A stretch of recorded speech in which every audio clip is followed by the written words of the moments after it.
Министерството за здравство информира дека 453 здравствени работници кои работат во ковид центрите се вакцинирале во изминатите 2 дена. Имунизацијата на медицинските лица се одвива непречено и со полн капацитет во модуларната болница на инфективната клиника во Скопје, каде што се поставени 6 позиции, се работи во 2 смени од 8 часот наутро до 20 часот од понеделник до сабота, се вели во соопштението на ресорното министерство.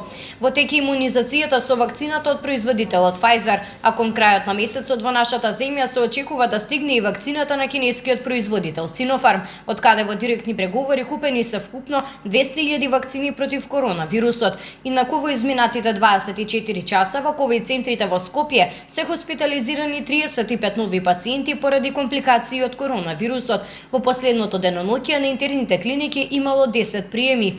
Бројот на приеми во изминатите денови е стабилен и утрово до 8 часот имало 90 слободни места, а се очекува во текот на денот по направените исписи на оздравени пациенти да се ослободат и дополнителни места.